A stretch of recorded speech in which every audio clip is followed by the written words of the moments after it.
Perfect. All right. All right, everyone. Again, Sheriff Ball, Pulaski County Sheriff, and I want to thank everybody for being here tonight to the community forum. Sorry it's taking a little bit longer than what I planned. We wanted to have this a lot earlier, but with things going on in the jail and staffing and stuff like that, I was working the jail a lot. So now that we're full strength, give me time to catch up on a lot of other stuff. And then we had a class last week for all the sheriffs in the state of Missouri. We put out a lot of good information for us as sheriffs. But first off, I want to start off with I have Chief Mike Campbell, and he's got a presentation to give to one of our deputies. Thanks, Sheriff. All right, my name is Deputy Chief Mike Campbell, Tri-County Fire Protection District. And this is Gary and Kimberly Hess, firefighters. And our department would like to recognize one of the great deputies, one of the many great deputies that serves the citizens of Pulaski County. We're going to make this short and sweet because I know the sheriff has a large agenda. But before I get started, as a former law enforcement officer, I want to say no place in any of my duty descriptions has it ever said drag hose and put wet stuff on the red stuff.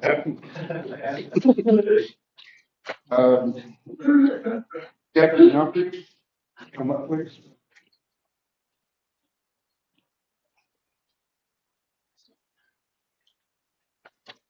All right, sir, on behalf of Tri-County Fire Protection District and Chief Russell Hall and the Board of Directors, we'd like to present you with certificate of appreciation.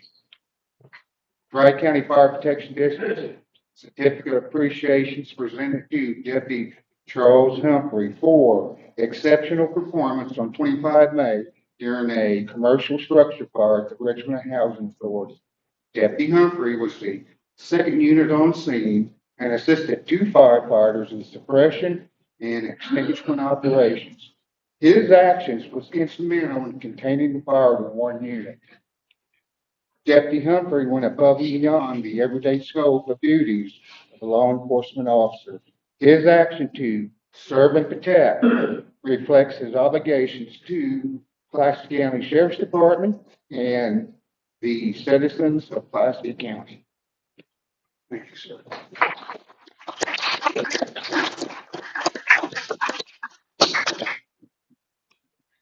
And the 2 firefighters, the only 2 that showed up because everybody else was camping that weekend. Okay, they'd like to say a few words.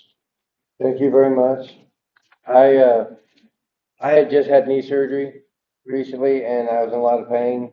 And due to Officer Humphrey's help, he made my job easier. He didn't ask, he just acted in, started pulling hose, started helping me straighten it out. I could not have done my job as good as I did without his help.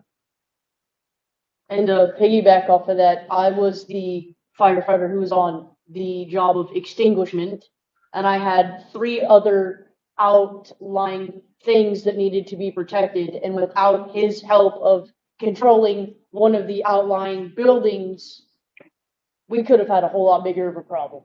But we didn't, because he stepped in, said, "What can I do to help you?" and instantly went to work. Awesome.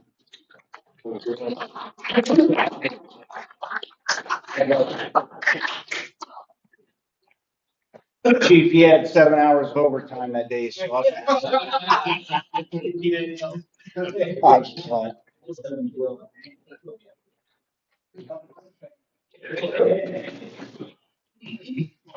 So what a way to open up. That's what they signed up to do. They signed up to not only protect and defend, but also to help out however they can. And I'm lucky to have deputies like that that will reach out. And we try not to get in the way because fire has their thing, medics have their thing. So we try not to interfere. We try and keep the peace and keep everything safe. But all they got to do is ask any of my deputies for help, and they will gladly help however they can. So I'm glad he was there, and thank you for that, Chief. I appreciate it. Thank you, Sheriff. Next thing I want to do is I got Detective Joe Schmo in the back here. What we did was we bought an Apex 7. And an Apex 7, if you don't, it reads, so we don't have to handle, like, especially fentanyl. We don't have to handle dangerous drugs. So we bought this device, and this device here will tell us just about every chemical compound known right now. They're always coming up with more. You got fentanyl, you got carfentanil, you got what's another fentanyl? I mean, there's 3 or 4 different. All they do is change one molecule and change it to something else. But this keeps the drugs out of our hands and lets us identify it the field expedient way. It still goes to the lab. It still gets professionally run through the spectrograph at the highway patrol. But this will give us an idea of what that substance is. So when we send it off, we can say suspected fentanyl. We can mark the packages that it is suspected fentanyl, so that way it keeps our lab people safe and things like that. So what I want to do, I'm going to turn it over to the Detective Schmo and let him talk to you a little bit about the Apex 7. It's a great tool. This tool saves a lot of money in the long run if you think about it. Workers' comp claims. It saves on testers like this. These are very expensive. And all you do is just put it on the bag and test it. This is what a actual test looks like when you print it off. I'm going to pass it around. It's got pictures and everything on what gets tested and where it gets tested, the GPS coordinates. We'll print it back easily. Just have it front back. But it lets you know what the fentanyl test looks like. It's a class 3 laser, so it actually can keep stuff on fire. You can't do organic stuff with it, like marijuana, like black tar heroin, stuff like that. It does, like this right here.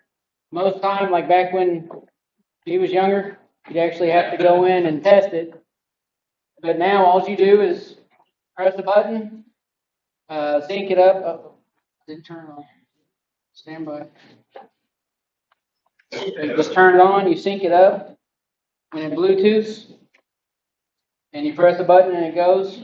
This is ibuprofen. It's nothing bad. I didn't take anything in here. Tell them. Because I don't want everybody to feel comfortable. Because actually, I'm going to have people, if you want to, come up here and watch. If you want to get closer and see this happen, it's not like it's. Come on. And it's all on your phone. There's nothing. That's the work phone. So it's all. You press continue. You put it on what you want to test. You press start scan. Acknowledge that it's a laser, a 3B laser. They put that through your head the whole time you're doing this training, and it tests. And all you do is wait. It's about a 15 to 30 second test, and it saves a lot of man hours, a lot of time, and there you go. And it comes back ibuprofen. And when you do that test, there's an option you can do a field test just to verify your findings, and then you can take a picture of what you tested along with that, so it can go to the prosecutor's attorney with your probable cause statement. So instead of waiting 3, 4, 5 months to get somebody in jail, they can get put on a 24-hour hold and they can get put in jail on a warrant then. So it saves the process goes a lot quicker when it comes to this, and it's proven. Like you can look at the test, and I've literally done. If you start at the top, you can literally see. That's how much I've been testing with this. And I've only had it since April or May. Yeah. So I've literally done 50 tests with it. And that helps the deputies and the detectives or other departments. I go help St. Robert, Waynesville. I help Highway Patrol. And it just long run, it makes the department better and safer. Yeah, it's not just a county asset. It's or not just a sheriff's office asset. We use it throughout the county to help other agencies as well. So he'll get called at 1 a.m. if you bring a tester out, and then he'll go out and test it. So That's my job. So You got 2 different drugs, say fentanyl and some other drug. Does it depict those I'm 2? glad you asked that. I was getting ready to go into that. On one of these tests, like this one right here, I'll show you. Go down here. That's the chemicals right there tested. Wow. Yeah, there's a whole list of them. You see them? Right here. It'll let you know. It'll let you know what's in there. The main one, the top, and then the other part. Right here. It's like a $75 word for the $3 a minute. So they have one it's called the MDX 90, 907, 908, and that's what you're talking about. It's like a mass spectrometer, a handheld one. Right. But we don't have that. It's too expensive. Yeah, of course. So is there any questions about this? That one was a lot cheaper. Yeah. Yes, sir. Hey, what's the distance that it can read at? They like to have it directly on it just to get more accurate readings, but you can hold it back a little bit, not very often. But also, if you think it's something that's that bad, I can do this and walk away with 100 feet and press scan. Oh, I see. Yeah. You can. Yes. So it's all about safety. This job's trying to be more safe these days, and that does make our job more safe. In the class today, you talk about anything that would confuse the laser or make it have a bad read? It depends on if there are chemicals in the library, because the library is for days. Yeah, it depends on which one you get. There's an updated library that you can get like TNT, bomb making material on it. I just do drugs. So, sorry, I test for drugs. I'll rephrase it. Anybody had another question? Go ahead, sorry. Oh, percentage wise, using the machine compared to when it comes back from the lab, what's the accuracy? So far, 100%. 100%. That's a question on that one.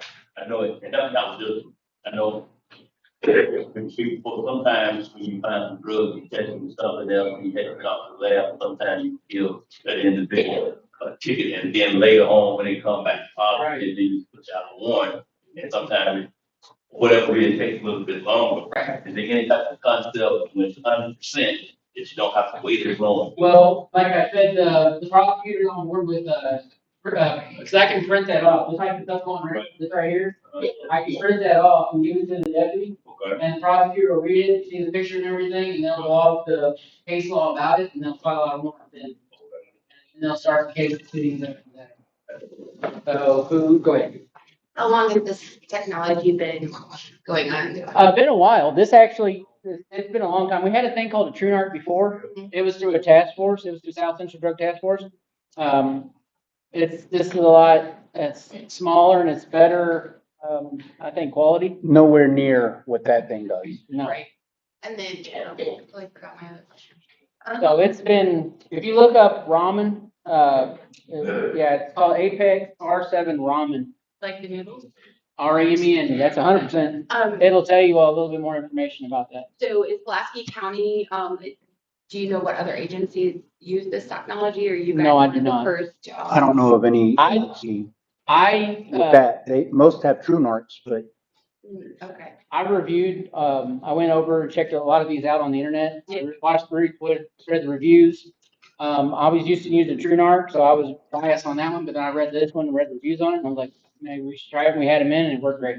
So, well, I think I was going after the big expensive one, but Right. he told me about this one, and we can buy two of them for the price of one. So nice. So is it if you have to be part of a specific like force in order to get your hand on that, or can anybody buy it? Do you see it being a problem fighting the war on drugs? Like if somebody dealing does have, like, I don't know. I don't think there's What do any you- restrictions on it No. to purchase it. And there's a certification you can take. Yes, How- the company will come here, Okay. and they actually came here and trained us.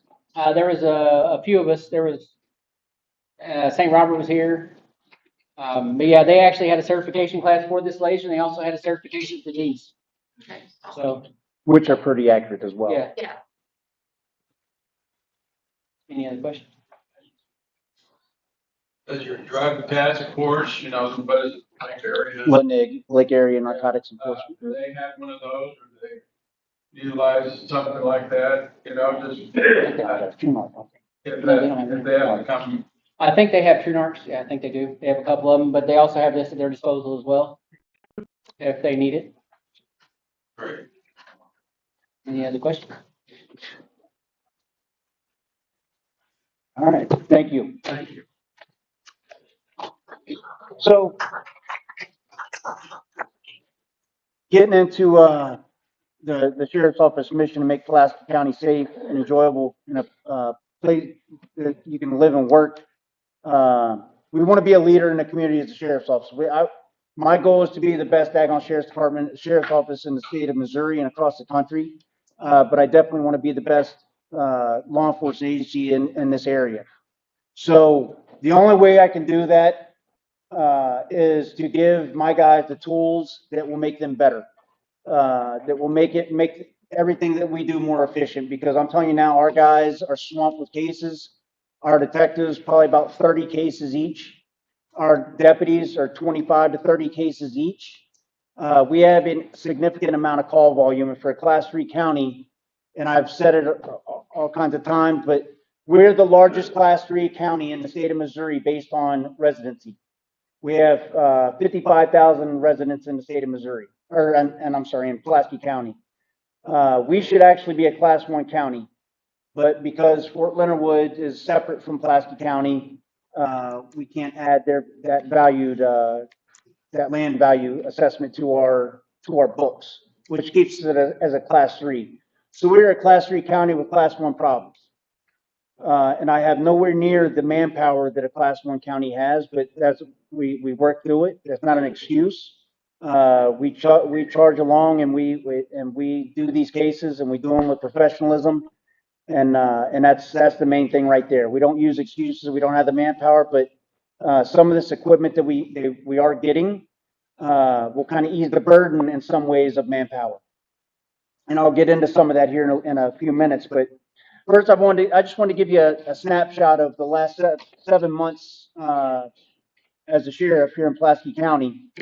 And over the past 7 months, we've had 6,700 calls for service.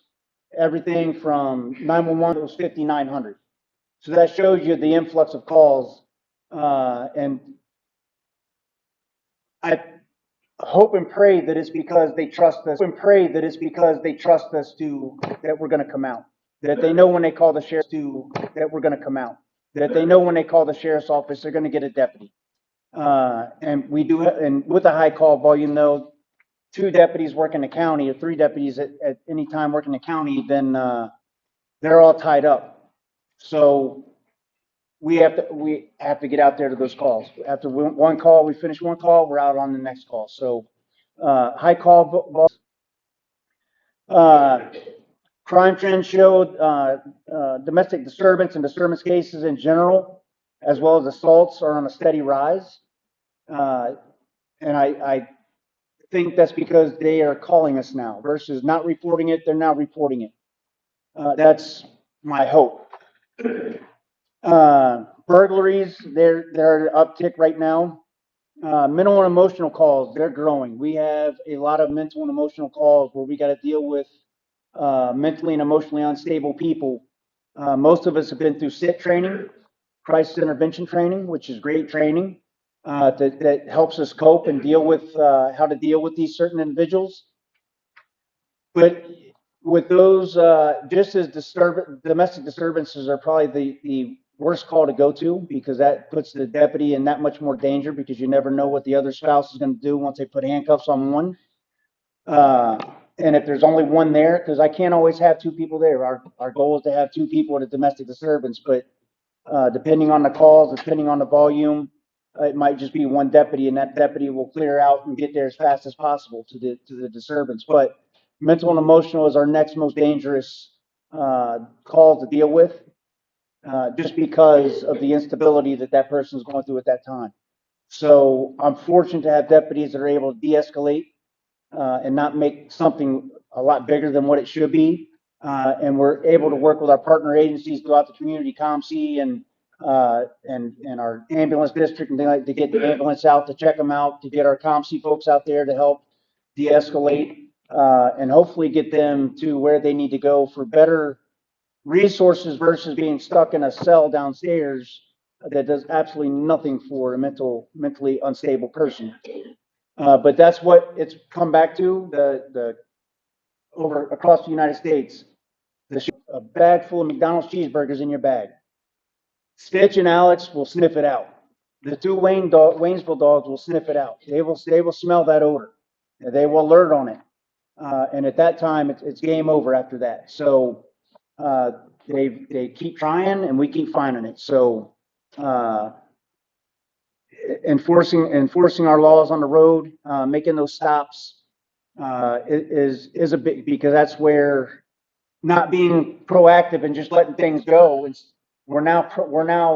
I'm sorry, reactive, letting things go and waiting for the calls. Now we're being more proactive, out there in Pulaski County, doing what we should be doing, serving our citizens, and then making those stops when we have, and we don't need probable cause for an open air sniffers either. So, it's been all through the Supreme Court, Missouri Supreme Court, and there's nothing that says that, as long as we don't search, and the dog's not searching, the dog's smelling, it's sniffing. So, that's been a big difference, especially these last several months, because these dogs are finding a lot of stuff in cars, and it's paying off. So, they work very hard, and they train very hard to make sure that their dogs are, uh, at the top of their game.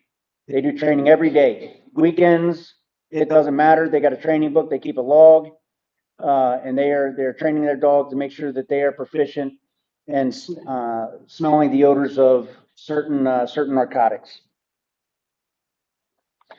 On drugs and fentanyl, um, it's meth and fentanyl are the biggest thing in this county, and we are going to continue to fight it. We're never going to win the war on drugs, but we're going to put a dent in it as hard and fast as we can. And to say that, I talked to the coroner today, and God bless, I don't want to jinx this, but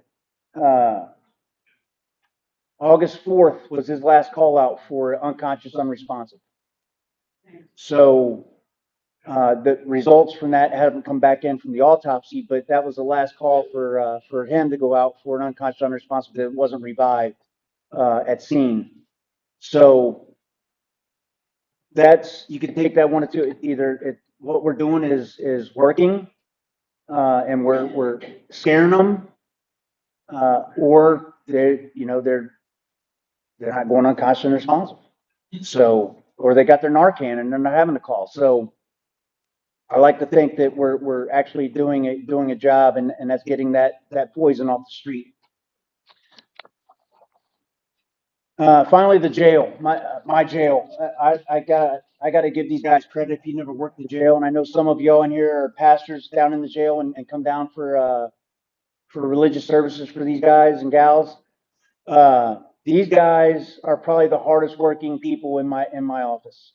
They, no offense, deputies, but what they deal with day in and day out, what they do day in and day out deserves a lot of credit, because that is a job that nobody wants to do. I am fortunate to have a very good jail administrator now, who goes hand over foot to make sure that everything's squared away. The jail is the jail is the sheriff's biggest problem. The jail, it will get me a lawsuit quicker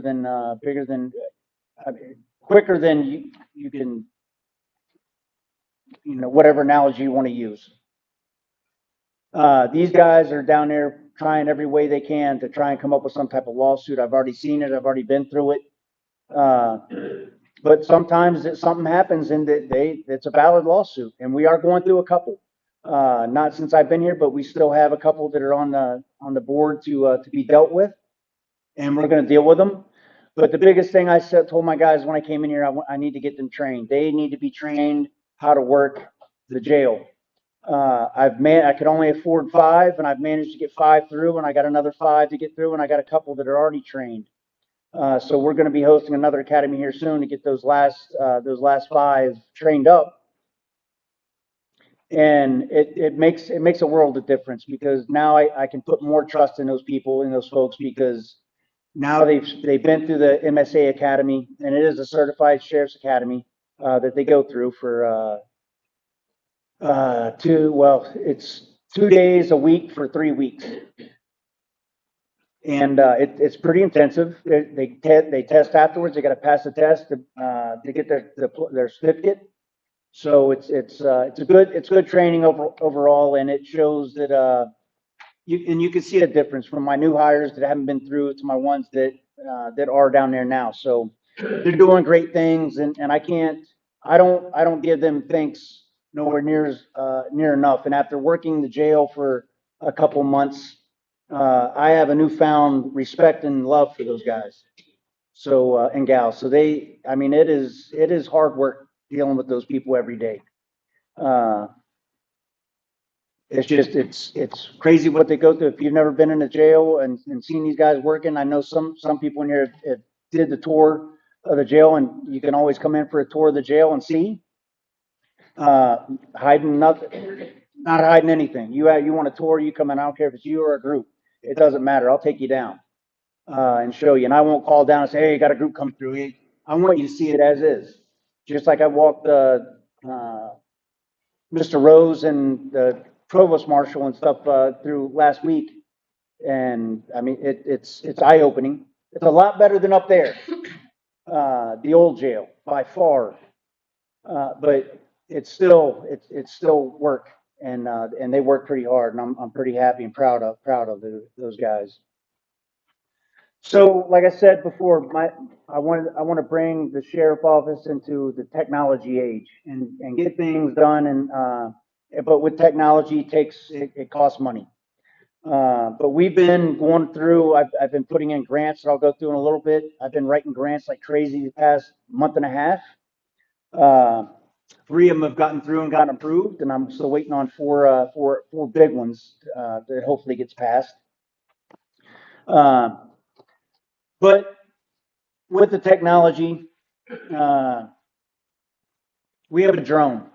Drone can only be used during the day. I've had several missions, more than you can count on two hands, of missions that I needed a drone for, and I've had to ask other agencies for a drone. So I put in for a grant for a high-speed drone from Skydio, American made, infrared, FLIR, night vision. It can take video. It's got a loudspeaker on it if I need to use it. So I'm putting in, that grant is actually up tomorrow, and I'm waiting on one more quote, and then I will submit that grant tomorrow before the 5 o'clock deadline. And we'll see what happens, but that's a pretty quick turnaround grant because we just got it last Thursday. So I've been working hard on that one.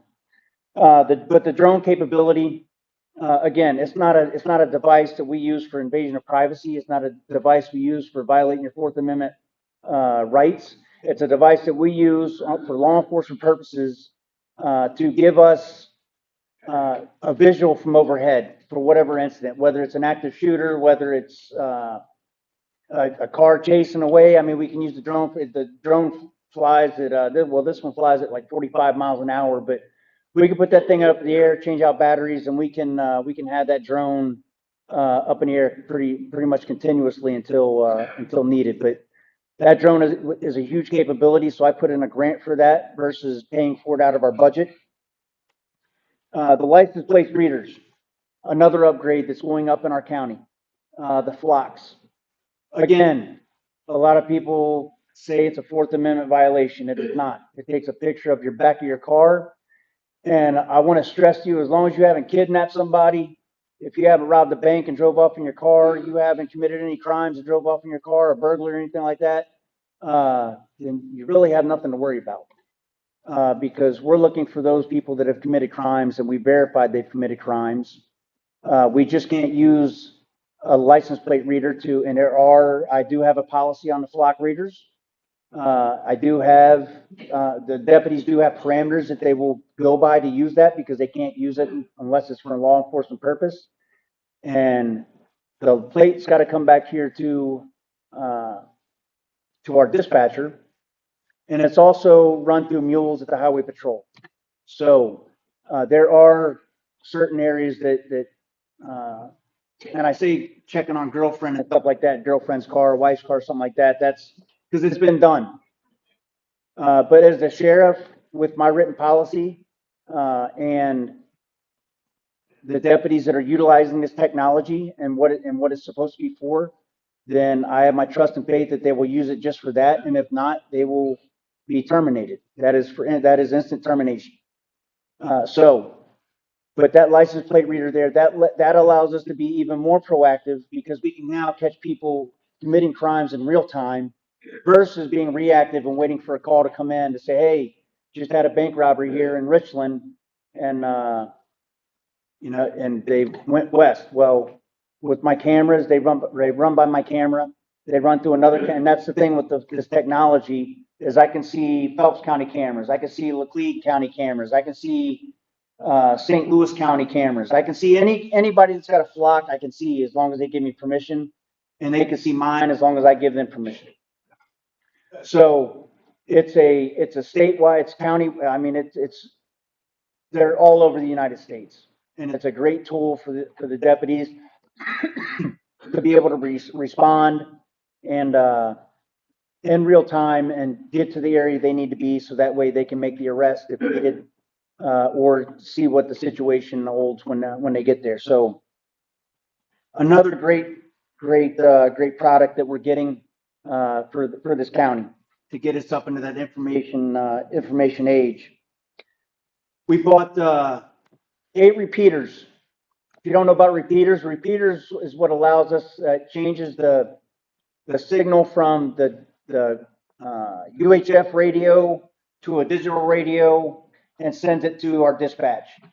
So we had purchased, I don't know, last year or so, we purchased a lot of radios, very expensive radios, but we couldn't use them to talk because you can't talk outside of the car unless you're about 4 feet away from the car. So it does, my deputy's no good. That's a safety issue in of itself.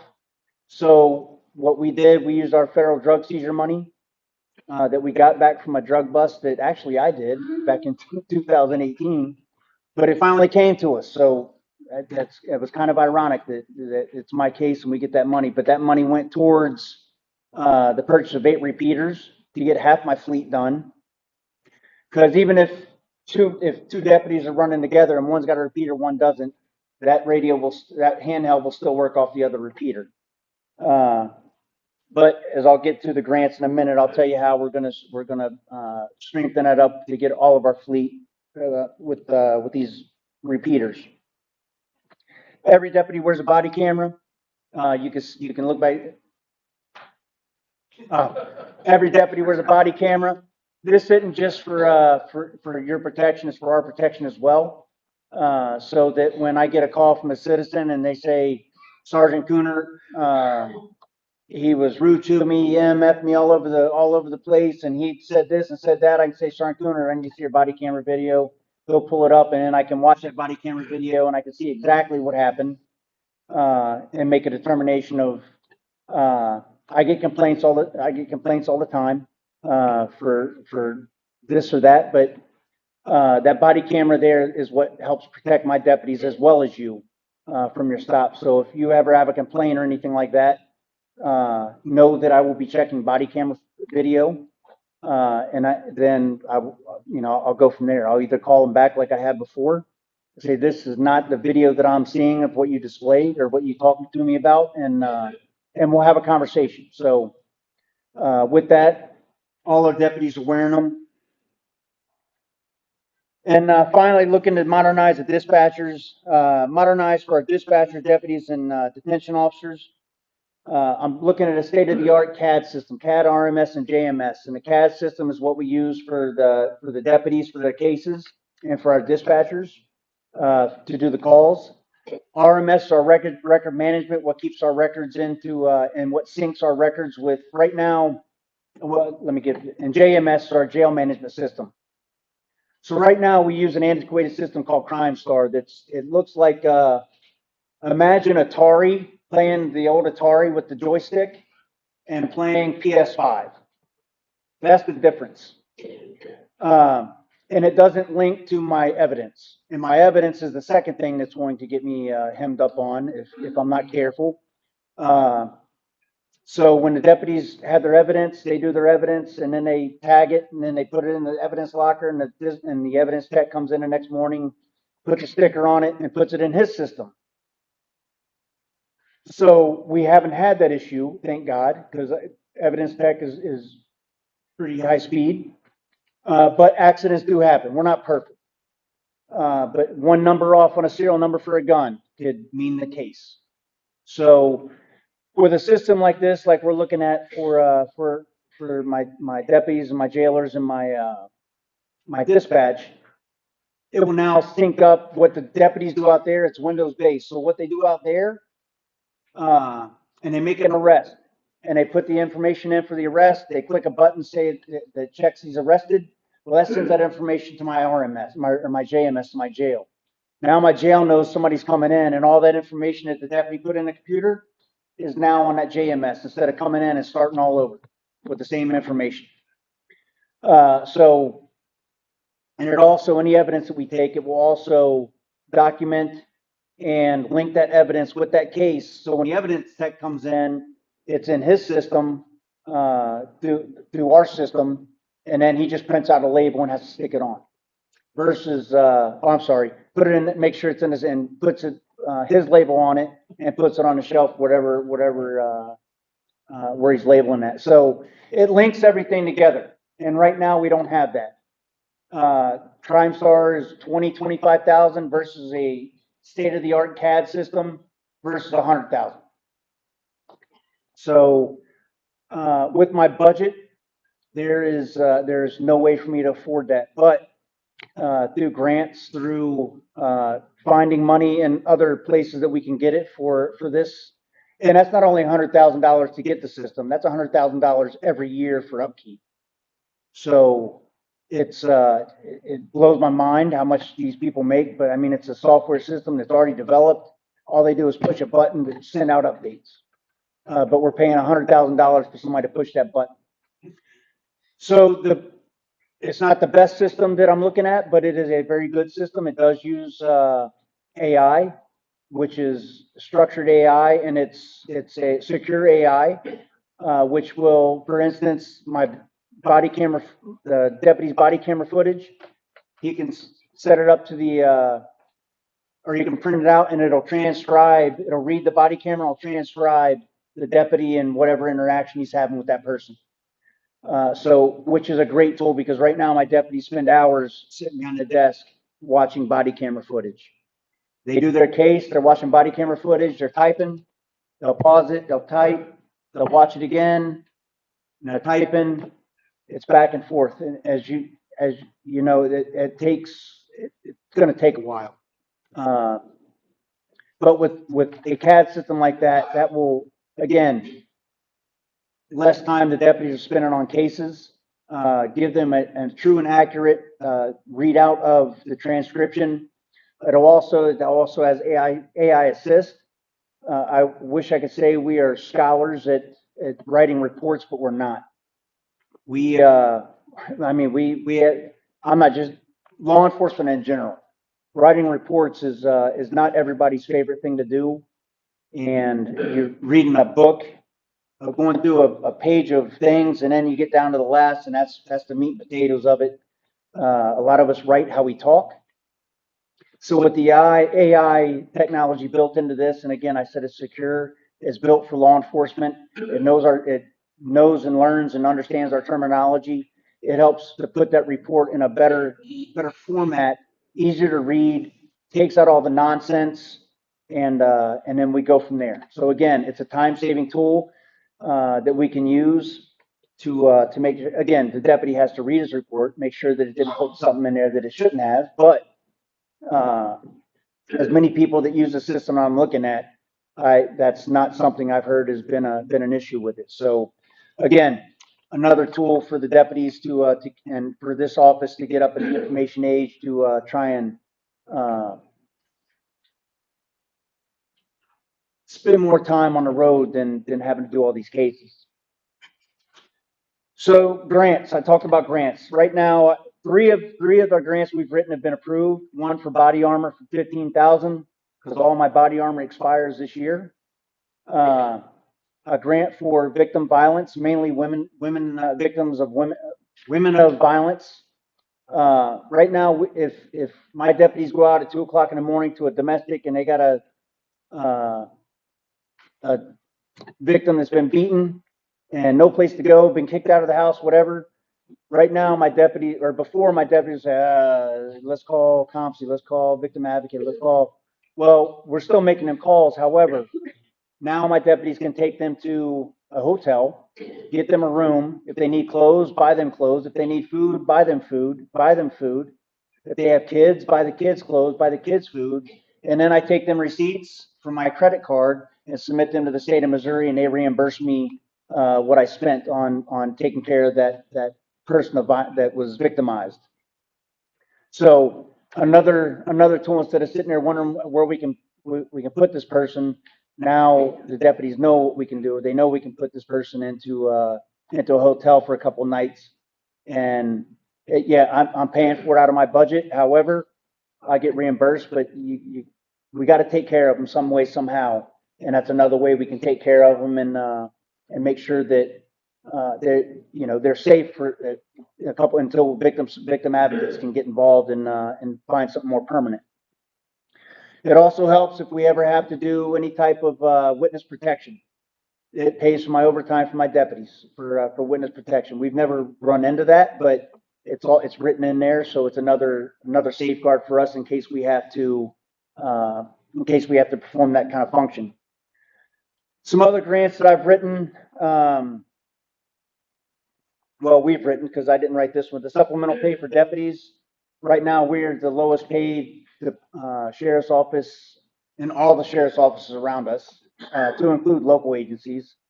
But we get the supplemental fund, which puts an extra $150 in our deputies' pockets a month. So it was 100 and something now. I think it's 185 now. It was 100, now it's 185 because they upped the grant. So we got that approved. Also, the big budget that I'm waiting on, or the big grant that I'm waiting on, is the Blue Shield grant. If you don't know, Pulaski County is a Blue Shield county now, which means that we're being proactive out there in the community. My commissioners work with me to police this community and help me do what I need to do as a sheriff to get what I need for my deputies to perform their function. And the commissioners, I got to say, the commissioners have been great with me. I've had zero issues with them. What I've asked for stuff and they've said no, but I've asked for a lot of stuff and they've said yes. So you pick your fights, but the commissioners, I can honestly say, have been not an issue with the sheriff's office, and we work very well together, which I'm pleased that we are. Because a lot of times, a lot of places, like a lot of sheriff's offices, the commissioners and the sheriffs fight. That's all they do is fight. They get nothing accomplished. Well, it takes a team, and they are part of the team as well. But with the Blue Shield grant, because we're a Blue Shield county, the governor, through the grant, it's got to get approved, but it's only available for Blue Shield counties and cities.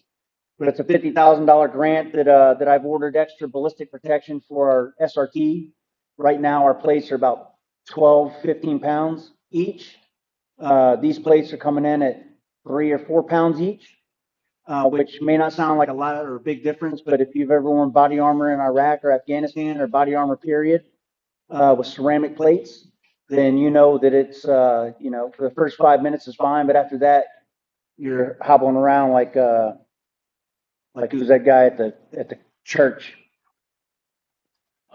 Hunchback, yeah, the Hunchback of Notre Dame. So, but with that, then in this grant, I've included 8 more repeaters to complete my fleet so that every vehicle has a repeater.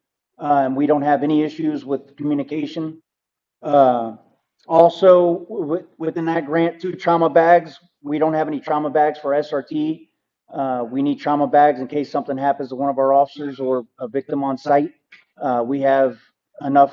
We always have an ambulance staged, but before that ambulance gets there, what can we do before that? Because we're not just going to stand around and looking at them. We have to treat them as well. They're an injured person that we may have injured or been injured before we got in there, but we have to perform first aid before the medics actually arrive. So, but it's an actual trauma bag. Also, a couple of handhelds, and these are Motorola Apex 8000s. I mean, they're like $9,000 radios, but that's what we use. That's what the county bought before I got here, and I want it all standardized, so that way we're all on the same sheet of music. As far as if I got to get my hand held up, we're not worrying about how to do what. I've also submitted a $90,000 grant to the Gary Sinise Foundation. Gary Sinise Foundation supports law enforcement first responders like crazy. I hope he supports me. But I submitted for a $90,000 mobile dispatch center. Right now, like I said about Crime Star, it's Atari versus PlayStation 5. Our dispatch console is the same console. It's antiquated. It's old. Matter of fact, it went down last night, and we had to have somebody come in at like 1 o'clock in the morning to try and get it back up because we've lost contact with our deputies, and that's a safety issue. So, and that's happened numerous times, usually when it's raining. But we need something better, and we need to bring our dispatchers up in time too, because with that dispatch console, that shows them real time. That shows deputies on the map going across the county, shows where they're at in case something happens and they're not responding to the radio. So there's all kinds of safety issues that go along with that, but also it helps them with their because if you ever been in dispatch and seen I'll take you toward the dispatch. Watch them. They got like 6 pages up, 6 different pages with 6 different calls, and they're going through each call. And they'll pop up this call. They'll get a phone call, and they'll pop up this call, and they'll write a new one. It's it will help alleviate a lot of that burden that come in.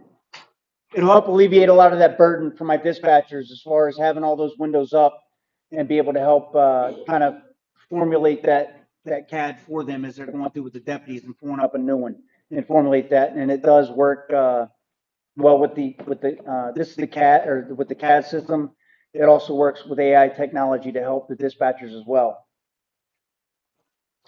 And then the drone, I'm submitting that drone grant tomorrow. And like I said, it's got FLIR night vision and things like that. So we won't have to call other departments. And again, that is a county-wide asset, not just the sheriff's office. So if Waynesville needs it, if now we have to fly it because we're getting the license for it, but we can still take that asset out there and help another agency, another county, just like they've helped me the many times that I've needed them.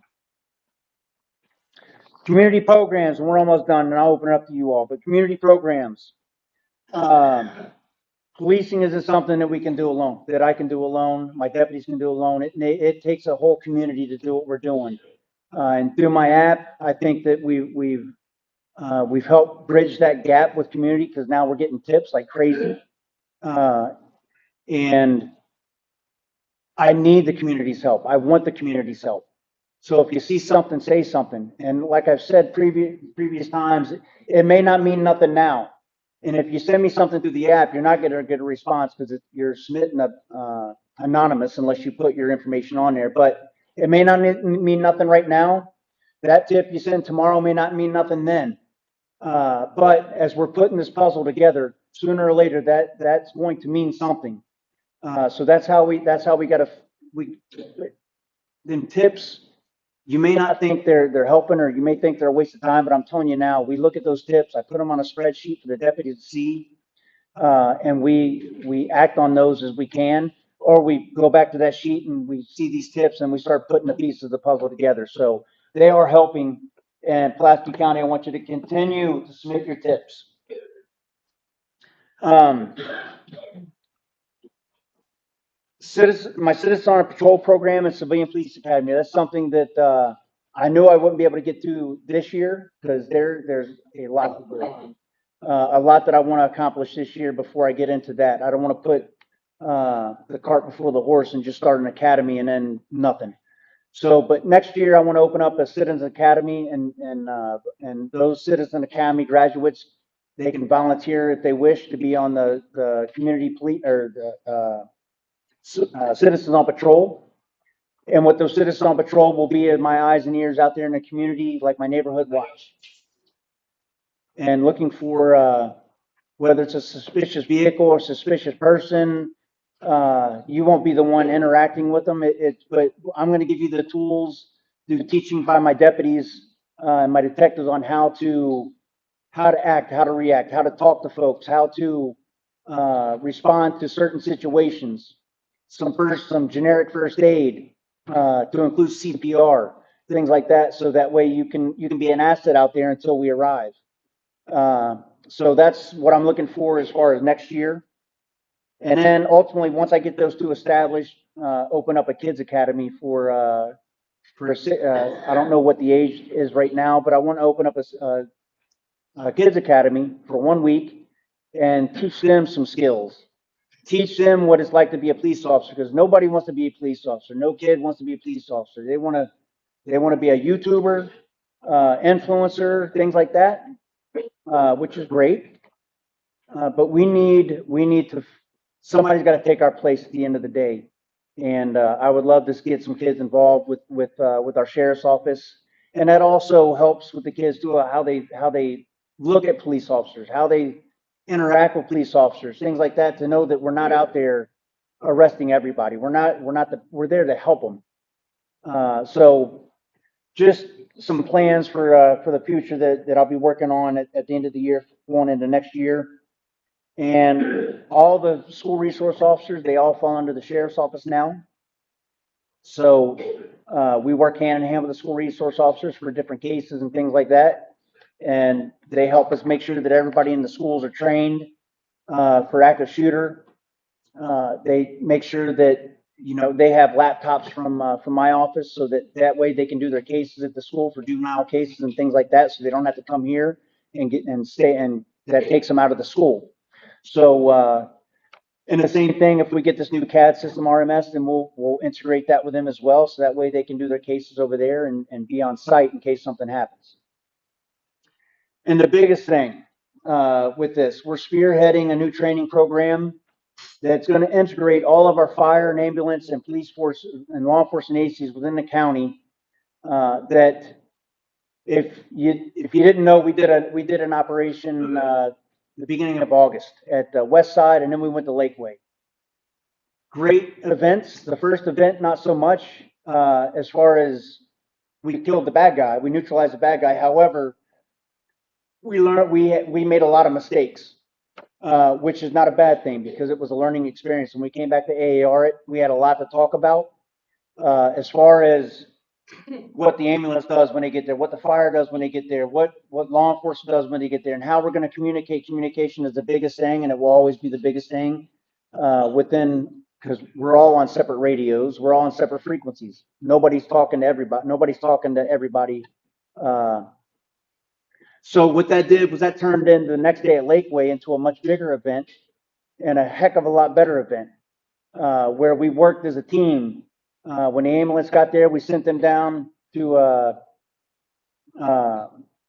help with the SAVE teams. They go into the school with our deputies after we've neutralized the threat.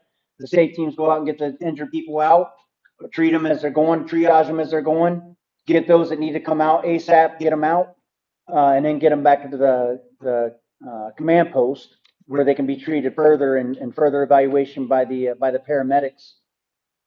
So, like I said, and we made mistakes on that one too. But the good thing is we made them on those training areas, and that gave us a lot to think about, a lot to learn with.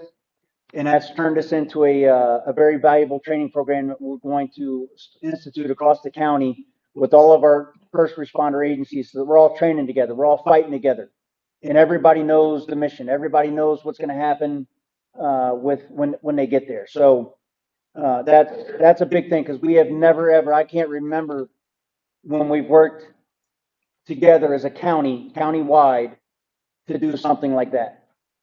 I've been since 2014, and it hasn't happened since I've been on the sheriff's office. So, and everybody loved it. So, and the biggest thing is it helps the community, because it shows the community that we're working together, and that makes us a vital resource when something like they can count on the first responders. When they get there, they're going to react, they're going to act, and they're going to do what needs to be done to save as many lives as possible. Well,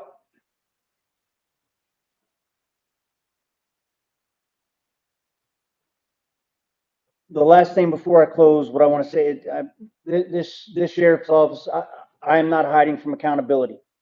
I am accountable for everything that happens in the sheriff's office. Every decision is made in the sheriff's office, from the deputies to the detention officers.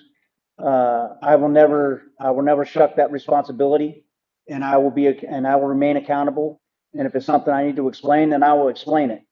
So, transparency is big. I've tried to be as transparent as possible, especially with Facebook and on the app and the web page.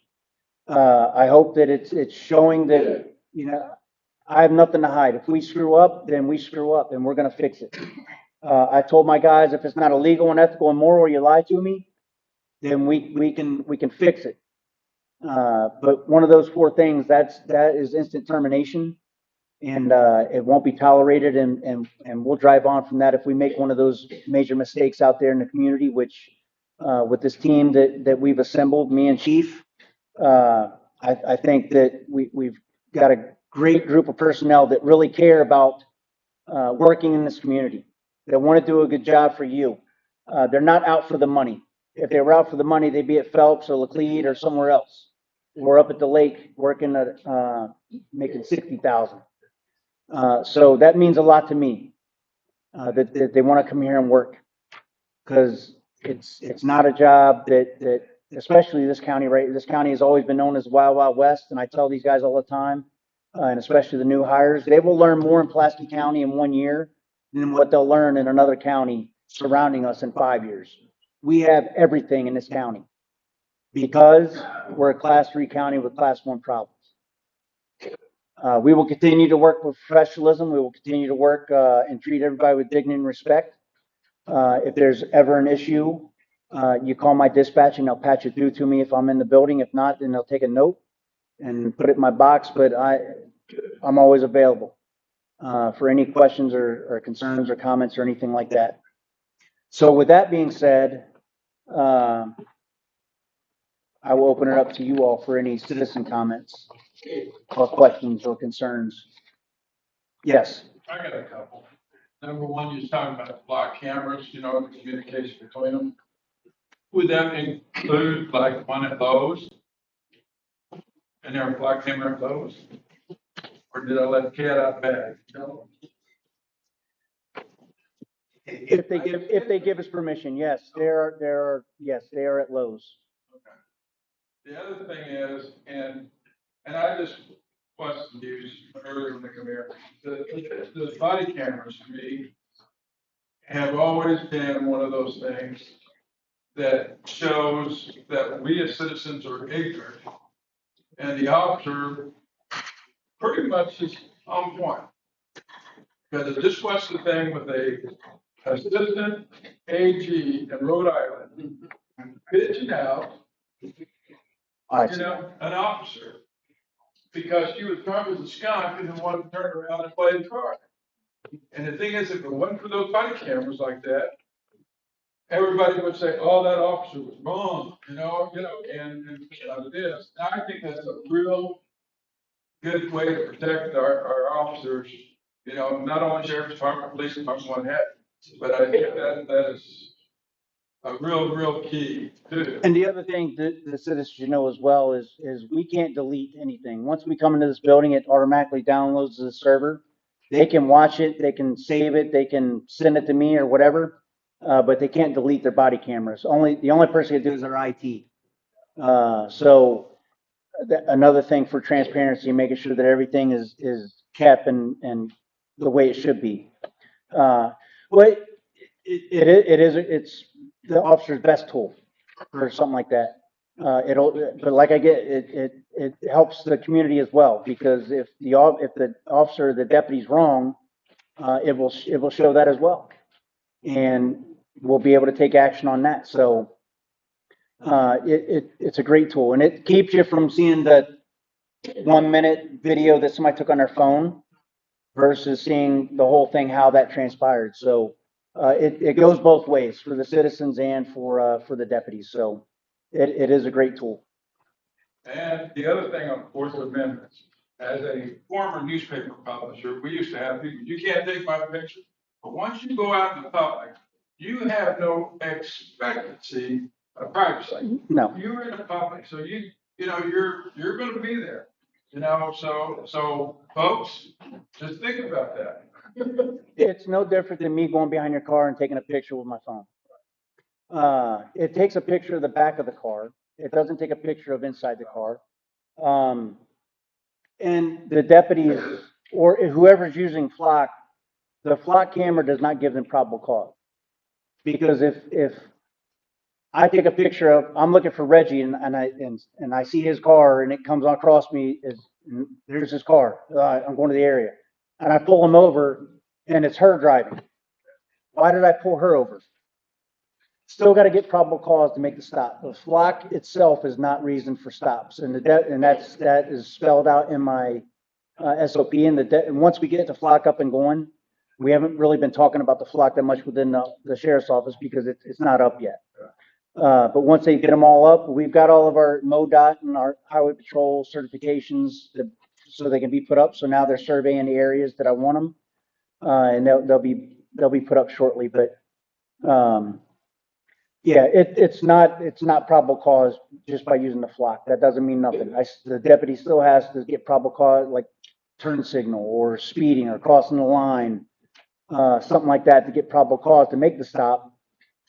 But we just can't make it because it's Reggie Reese's car and it's somebody else driving. So that's an adjacent to your drone, because the thing is, I'm not sure if somebody's backyard is peeking through a window, they're sitting out on the street, they don't expect it to be a private. So, Well, the drone will be used for law enforcement purposes, and if we have to use a drone for anything other than that, if we have to use a drone for a search warrant, then that will go through our prosecutor.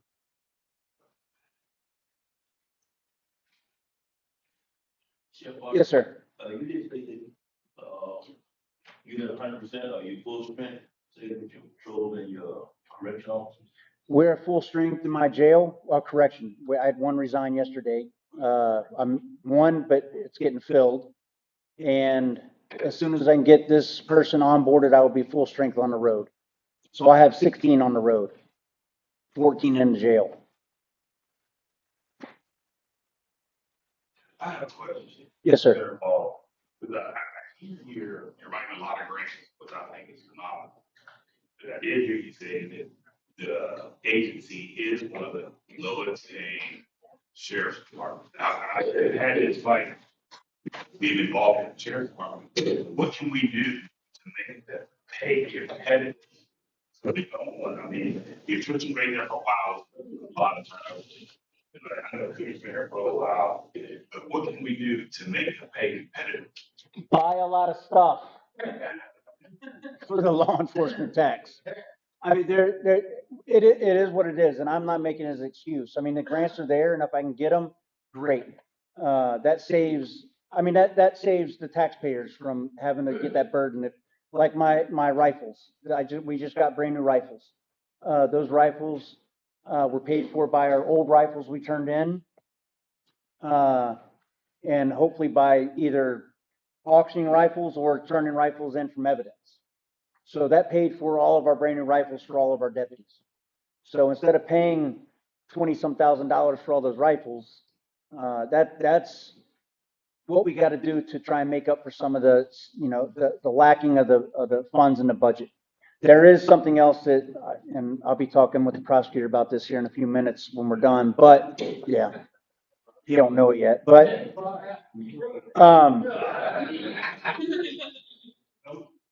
the budget is the budget. I've always said that, but I mean, and it's my job to be a steward of the budget and take care of the taxpayers' dollars. And I feel so far that I've done that. We haven't, I'm telling you now, what kills me is the bills. The electric bill, $10,000 electric bill.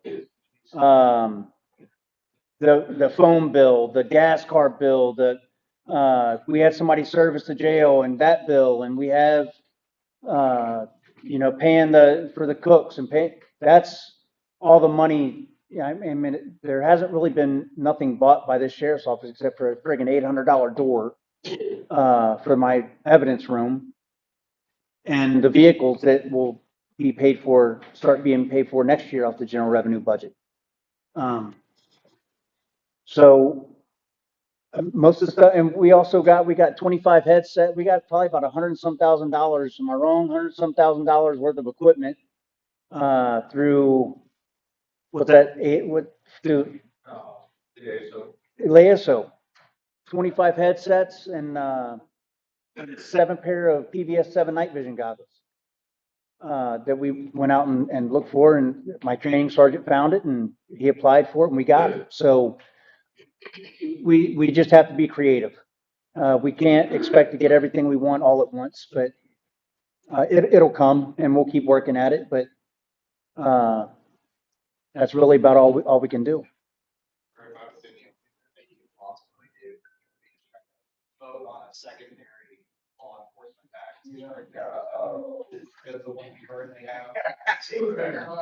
No more than that. All that stuff, but that's not how we go.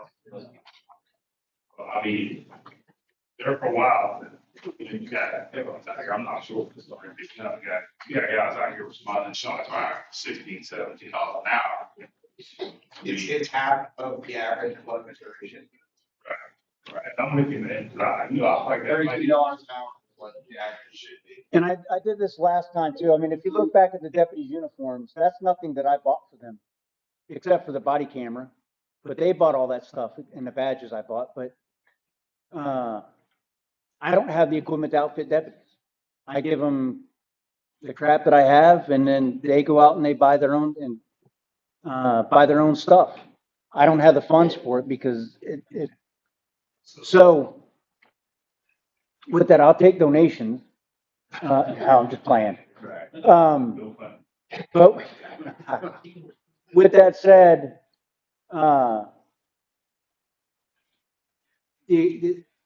there's going to come a time and day where that budget is going to be a benefit for us, whether it's through something else. Thanks, Cooner. But the problem we have now with our budget is this jail was an $8 million jail. It was supposed to be an $8 million jail. $500,000 was supposed to go towards the jail out of that law enforcement tax. Well, this jail ballooned up to 16, 17 million. I'm sorry, it was 8 million with a $500,000 payment. This jail ballooned to like 16, 17 million. So our jail payment is 1.3 million per year for the next 20 some years. And then, wasn't there Sunset said, wasn't there some sort of situation that due to the previous sheriff that made where you couldn't be federal? And I'm not asking you to blame anybody, but wasn't there at the very beginning when it was discussed about doing a law enforcement tax or jail, is that you're going to be able to acquire a limited amount of space federal that they pay for on a daily basis for possible federal threat, and situations in the former administration created problems that didn't happen.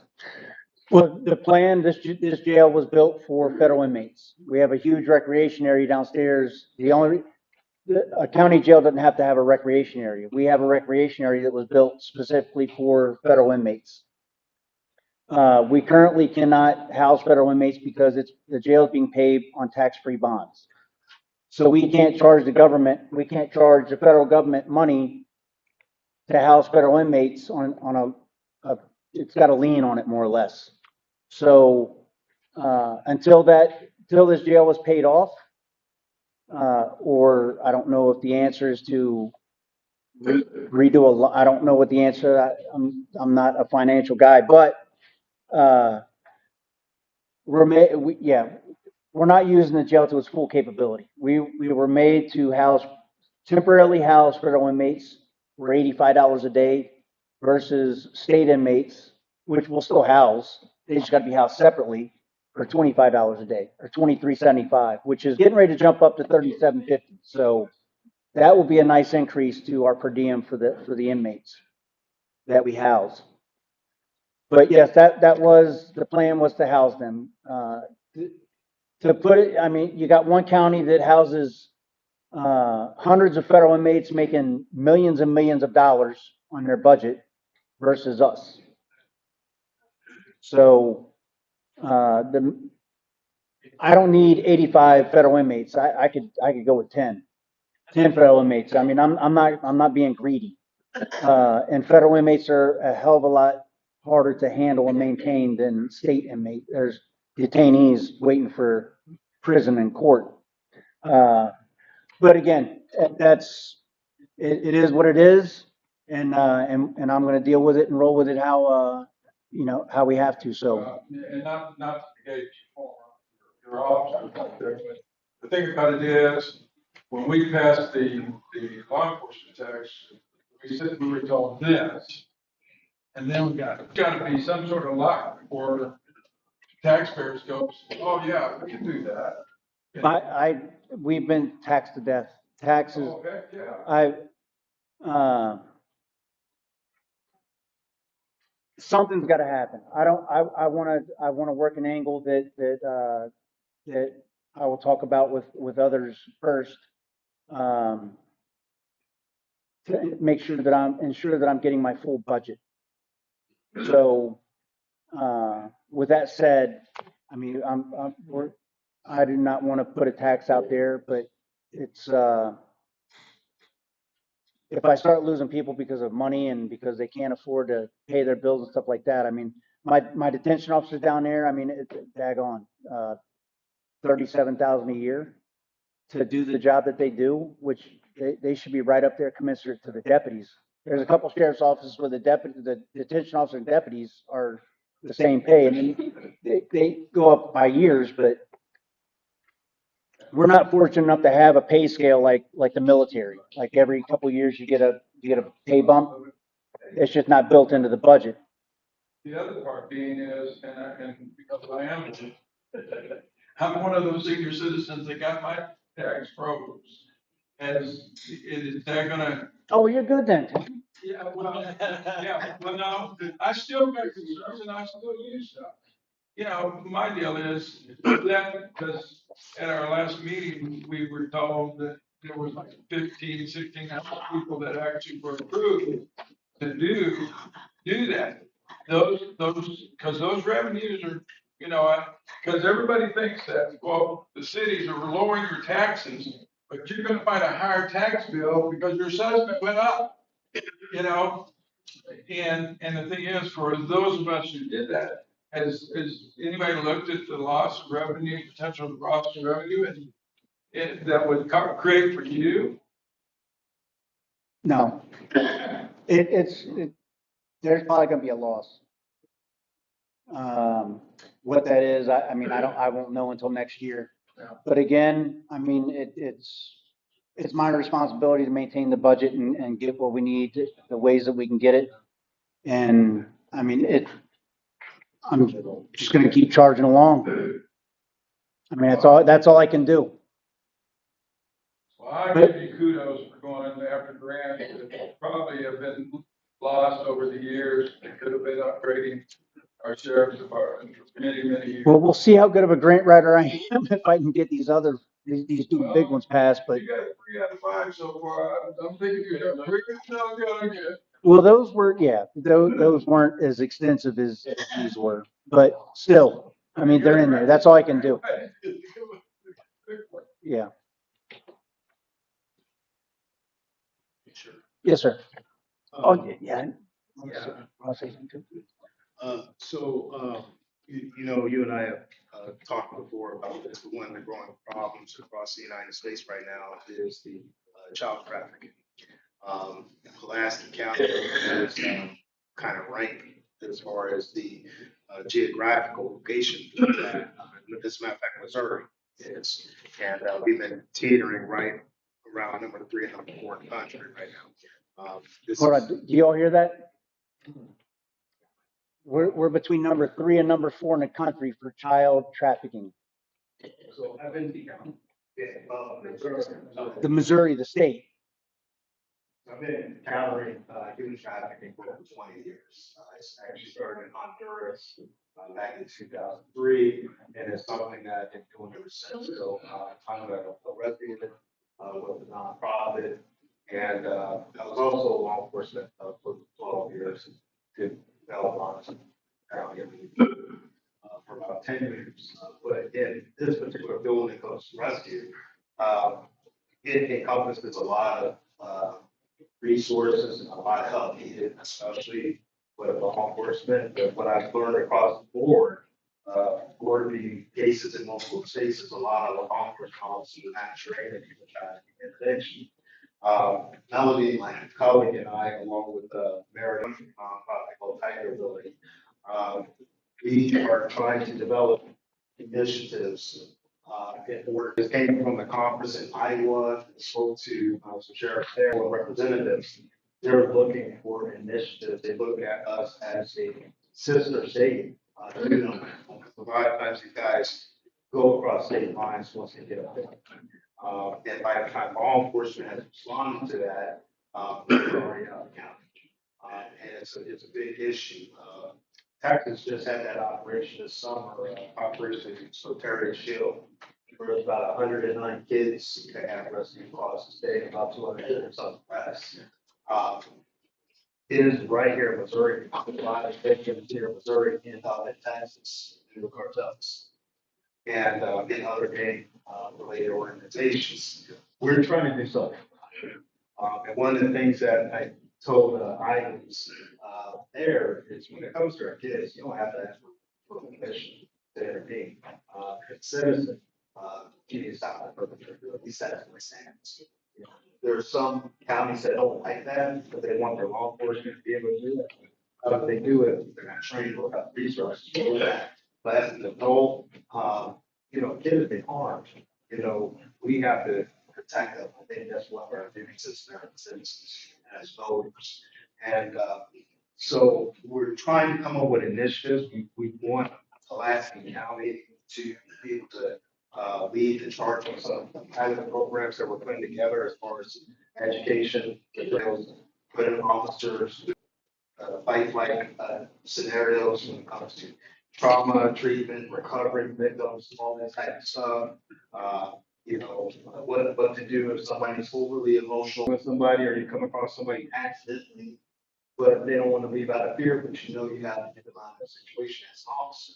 You know, and that's what I was actually on a case a few years ago where I was trying to rescue a single mother out of St. Louis who was taken by floods.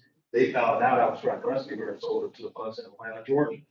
It took me 14 months to finally track her down. But Homeland Security got involved, finally tracked her down to a Super 8 hotel because they kept moving her from hotel to hotel. And they went in with 10 heavily armed federal agents and still couldn't get her out because the traffickers owned the entire hotel. And part of our education, you know, I was talking to the superintendent about this, is, you know, as a professional when you're traveling, or even just as a family member, when you're traveling, you book a hotel, you know, just little things like before you get out, sit in your car for about 10 minutes and just assess your surroundings. Because if you see random people sitting in their cars facing the hotel, a lot of times those guys are spies because they bought a floor that they're using as a rock. And if you're a single lady, you know, or if it's melon, well, she may fight. One of the things that they're doing, and they do in the Walmart also, is they're now putting a chemical base on the door handle.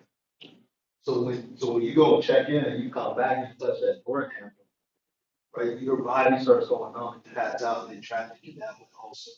So it's all these little things that we would like to bring to light and bring that education and training to the county. But we want to be able to do that in a collaborative effort with the sheriff, prosecutor, so that we can start putting together cases that the prosecutor can check off and start putting folks in jail, get folks arrested. And one of the things that I brought up to some Missouri reps was when they were asking, how do we combat this in Missouri? Getting with the nonprofits where the victims or the survivors are being held that want to talk, they still have a lot of actual intelligence on who these guys are. Like, you know, times, dates, locations, all that type of stuff, but there's no law enforcement follow-up to get that information to the prosecutor in a sense. So we're trying to bridge that gap. We're being very bold in what we're trying to do now. We're trying to get a governor approval for a specialized response units for the state of Missouri with apprehension authority on guys that are solely focused on human trafficking intervention and the rest.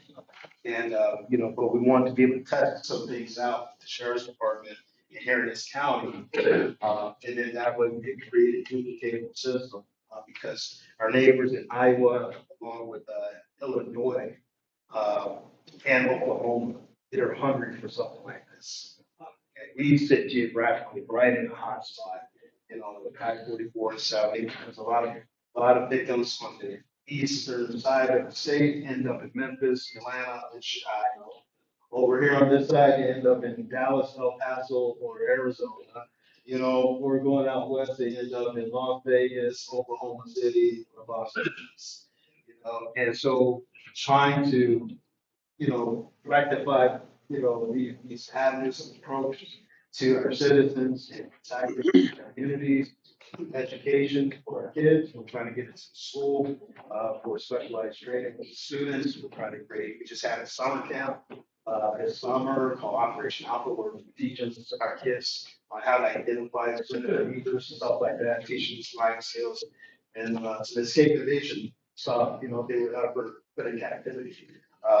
And one of the things that we're trying to push now with our kids is what do you do in the middle of an abduction as a 10-year-old? And so we're trying to train them up to go, you fight in that moment right then and there, and you do the best you can to drop blood off of that perpetrator. So crime scene investigators gather evidence so that we can figure out who that person is. Because once these kids are taken, you won't see them again for about, after 90 hours. They're just gone. So I'm glad to see some of the states right now are taking a full, stance on after a lot of these guys. But Missouri, we really have to try to get the state back, and protect our families. And we want to start here, in Pulaski County, the sheriff's department, and run a lot of initiatives by you and see what we can do. We definitely want to offer some free basic training for the deputies and all your staff. And we want to also offer it to the fire department too, because they may also come across cases they may not know, that there's a thing. I think it's important. So I'm glad to hear you guys did a collaborative effort with all your emergency services. We would like to bring that training and education piece to the sheriff's department. Absolutely. We talked after that, that's, education is key. So the more knowledge we have, and be able to react and to know what to look for. Because right now, I think it would be accidental. Oh, that's my. So the more knowledge they have, the better we are, as the county. So by all means, Reggie, that's, my stance. I'm all for it. So We have a preliminary outline for you to look at and get anybody's opinion on what you want that training to look like and what you already have, like what you already know.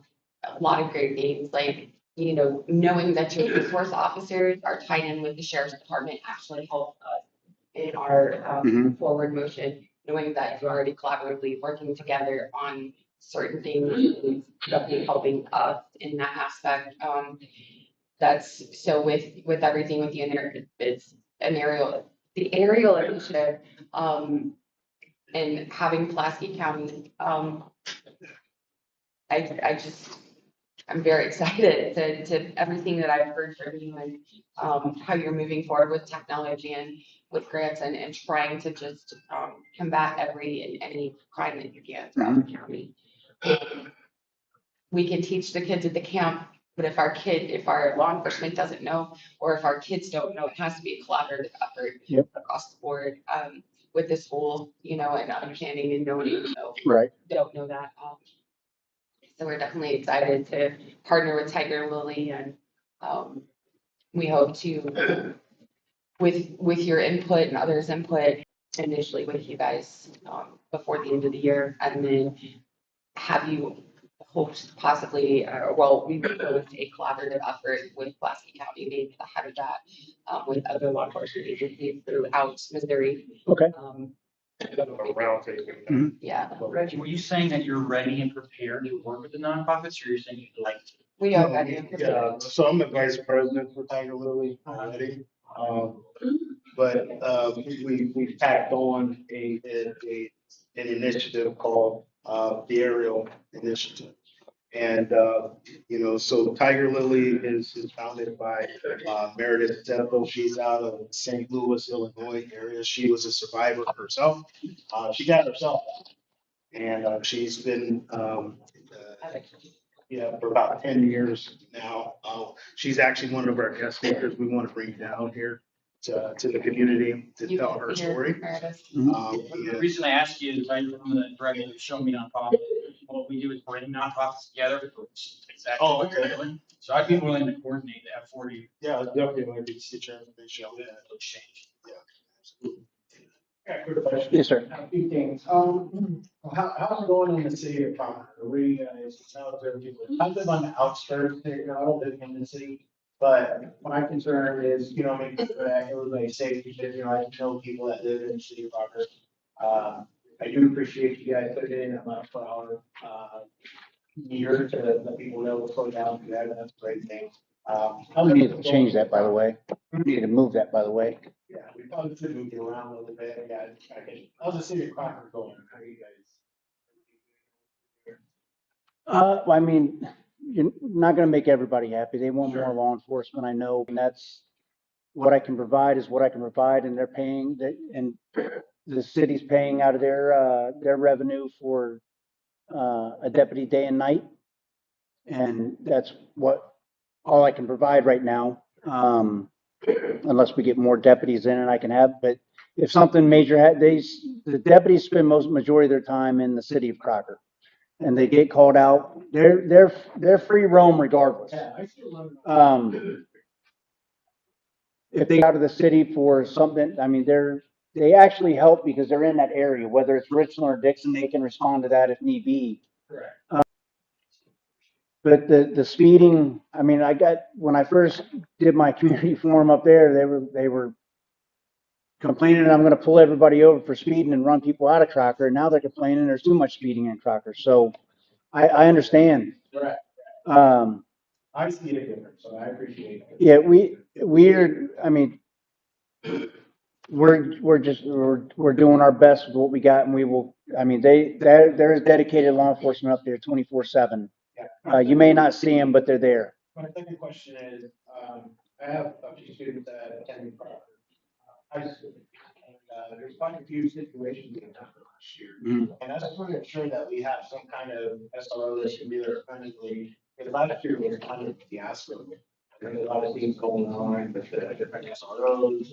And there's a lot of bullying going on, a lot of stuff going on. I just want to make sure the students are safe. We have, presence around that area. I'm sure that. Yeah, Deputy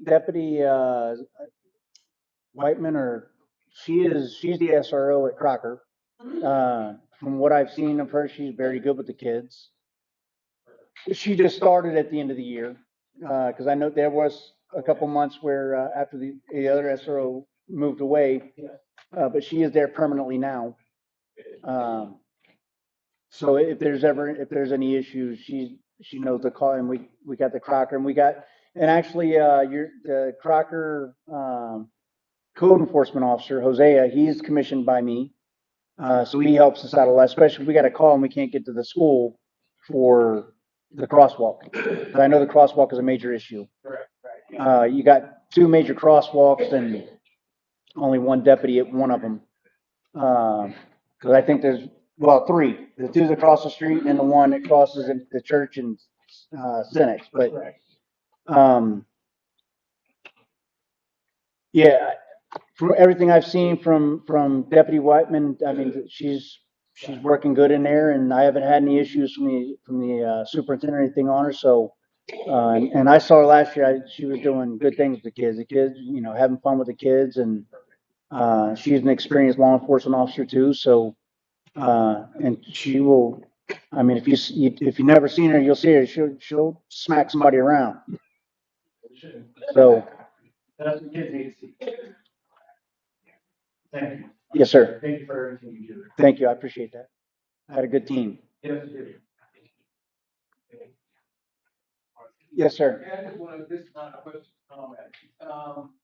You proactively think it's being noticed in this community.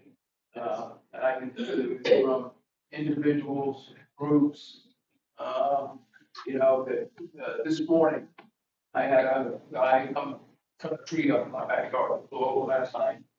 He was talking about a problem in one of the communities around here. And he goes, but I can tell you with this new sheriff, he said, you know this new sheriff? I said, yeah, a little bit. And he said, but I can tell you he's gonna be on that. He said, because this guy is making it, made a, comment about the drug house being closed down and all that other stuff. So the bottom line is from groups, community groups to individuals, what you guys are doing is being noticed. And I know that's not why you do it, but it is being noticed. And I think that the more that gets out, it does have an impact on people willing to commit crimes in this county. So that's a good thing. So that's my comment. I want them to know. I mean, we can't take the drug. We can't come from Phelps County to Pulaski County because they're on to, I mean, I want them to know. It's horrible. It's not good. So we're doing everything we can to make an impact and, show what we can do. So, I'd love to have more officers, more deputies, but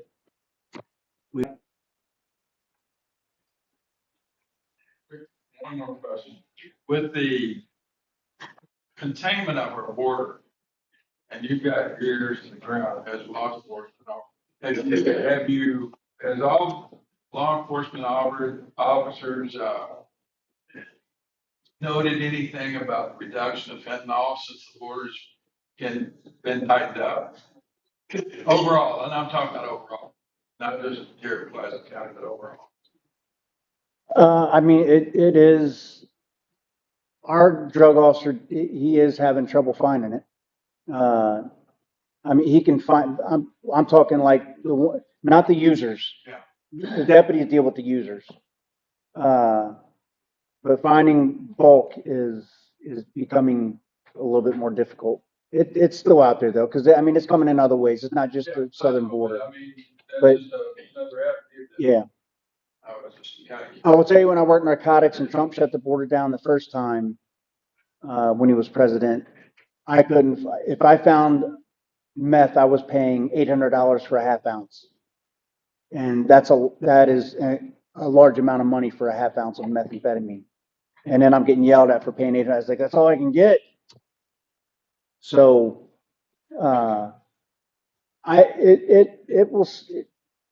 give it a couple more months. It's going to get harder and harder as the time goes by, as long as it's shut down. But we got the northern border, we got the ports to worry about.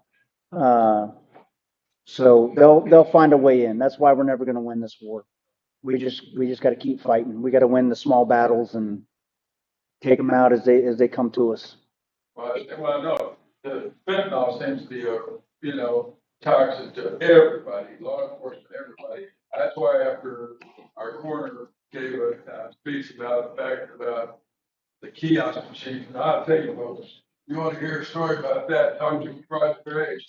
But kiosk machines and not knowing what kind of substances on those kiosks, whether it's a McDonald's with the teller machines or whatever. And when you think that was when I was like, because it was, and I have to be sitting at a McDonald's and you come out with, Definitely this fancy machine, so they don't have to stick those things in their test. yeah, I was gonna say that, they had a little fancy test. Yeah. Sure. First, thank you for everything that, you and your team has done for this community in a very short time. Amazing. For the folks that are in the front row, at the table, I helped out Christy Dome with, when she was a congresswoman, passing the Human Trafficking Act. And then as governor of South Dakota, and then everything with you. And Sturgis, I commend you guys for what you're doing. Thank you. Recently in the news, There was a tractor trailer that was driven by an illegal state, provided a commercial driver's license for this illegal alien. Is there anything in this area that is something that the community might need to be aware of influx of illegal aliens in the area, specifically with their famous places right down the street? Or trafficking, illegal trafficking or illegal drivers trafficking through. Well, with the I-44 corridor, I mean, that's a main thoroughfare, and that's what we got to be cognizant of as far as we have dealt with.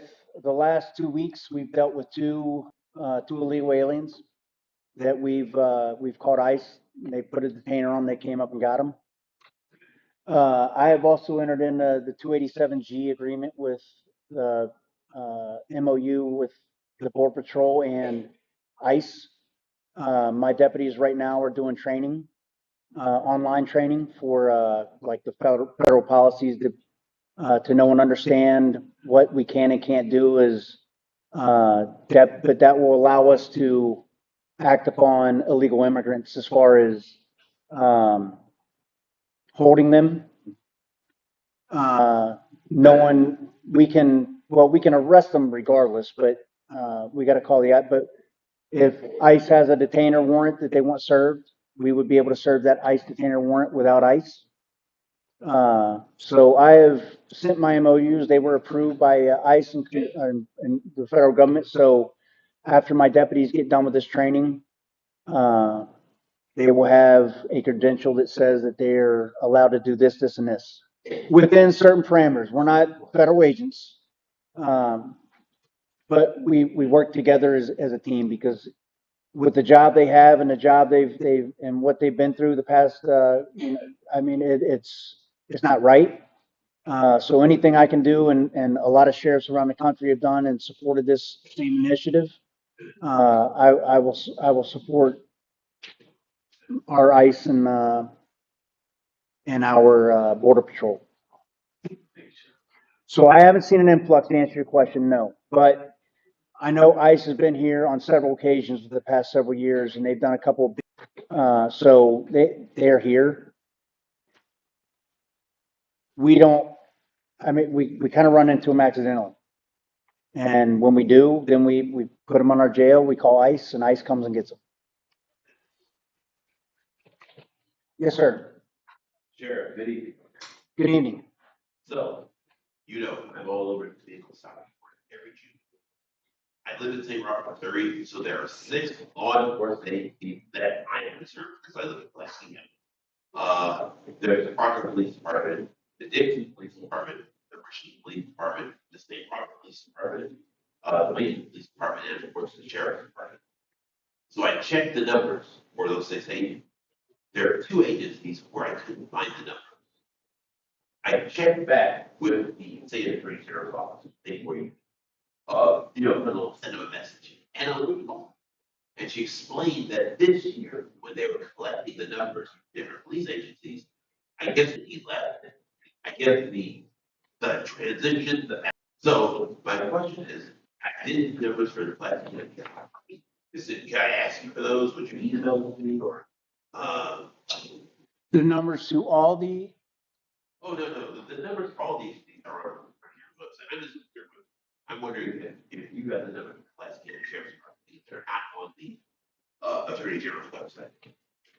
Number to the Pulaski County Sheriff's Office. Well, no, I mean the numbers for, the numbers of vehicle stops. Vehicle stops. The vehicle stops. Yes. Yeah. Yeah. In your desk, right? Huh? In your desk, where is the desk? Yeah. I will get because my chief does does those reports for that. We usually do a roll up at the end of the year because it is a mandated report that we have to do. But I can get the numbers for this year so far.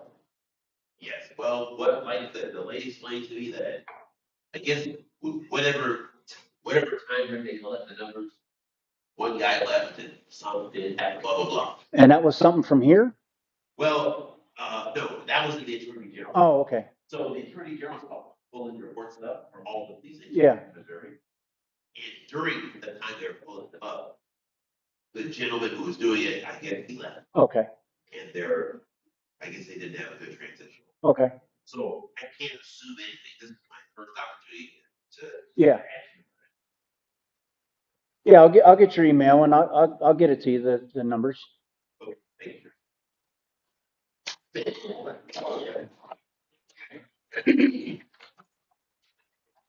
Anything else? Well, hey, I appreciate you all being here, very much, because you could have been somewhere else, but you spent your time here. As a sheriff, I just want you to know that this isn't just a conversation, this is a partnership. So whether you're here, whether you're online, I need the community's efforts. I need the community's help. And I appreciate it, all the support that the community's given us so far this year. It's still a work in progress, 7 months in to this. And, I mean, we got a long way to go, but I think we got some big plans in place to do bigger and better things, and we're just going to keep getting better. So, not as a sheriff's office alone, but together as a community, together as local agencies working together. So I appreciate your time and thank you. And there's some information on the back. Those bags have Narcan in them and they haven't been touched by anybody doing drugs. But there's some information in there. There's a face mask. If you give CPR, there's a face mask to protect yourself.